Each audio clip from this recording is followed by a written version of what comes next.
What's up, everyone? Nitro here, back yet again with another review. Over the past weekend, I saw a couple new movies, so I'm excited to review them and give you my thoughts and opinions on them. The first movie that is up for review is Project Hail Mary, Ryan Gosling's Project Hail Mary. Now, before I went into this movie, I saw the indie a couple times before because I work at a theater. Besides working at a theater, I recently found out that Project Hail Mary, Ryan Gosling's Project Hail Mary, actually based on a book of the same name, by the way. I obviously have not read the book, but as of my understanding and as of my taking, they did a good rendition of the book. I have a few co-workers that has read the book, and they said they did good. There's a lot of details that they got right, and there's lore behind the aliens in the movie. I say they're aliens, but they really don't do any harm. They don't really talk. They're the most peaceful creatures ever.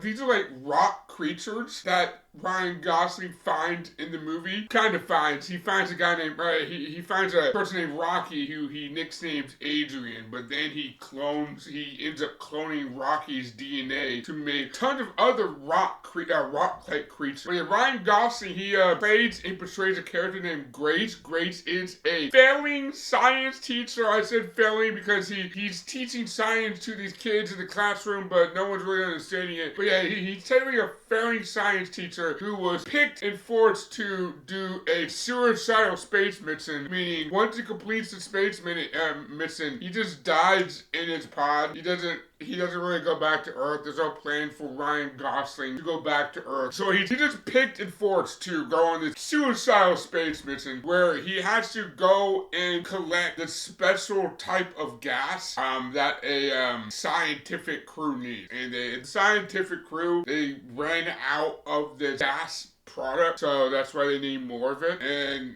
everyone else at the building at the corporation is too smart, so that's why they chose Ryan Gosling, because he's like a man in his 30s. He's a failure. He has no family that lives with him. He has no kids. He has no animal to take care of. It's just him. It's just Grace living alone. So Ryan Gosling is Grace. He tries to get out of going into space. He literally runs away from the corporation just for the corporation to tranquilize him at the very end when they were racing outside the base. But yeah, he goes to space with like at least 5 years of supplies to live off. He meets Adrian. He becomes friends with Adrian.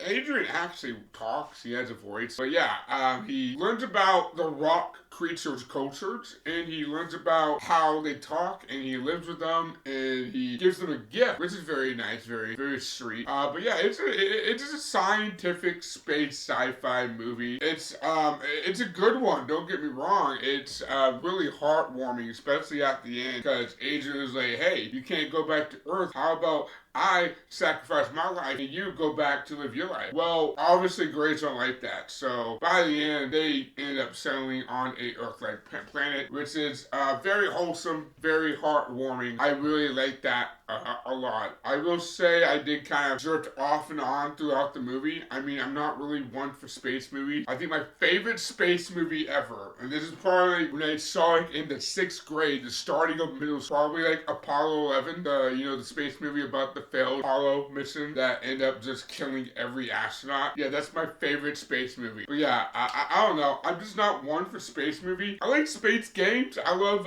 space RPGs. I love space video games. I love traversing space myself. I mean, two of my biggest gaming franchises, Destiny and Halo, they take place in space. More so Destiny rather than Halo, because Halo really takes place on rings. I mean, the rings are still in space, but like you get my drift. I mean, I guess I just like traversing and living in the world of space rather than watching it from afar. I mean, honestly, I would rather read about space in a book, because I think reading about space is a lot better than watching. Dude, I could watch space 24/7. I can just go outside right now, my door. I go outside my door and just look up to the stars, be a stargate. I can just gaze at the sky, at the night sky. I can just look at the stars, look at the moon. I can look at space however I want to look at space, how long I ever want to look at space. You trying to tell me I gotta watch a 2 hour and 40 minute movie about space? No!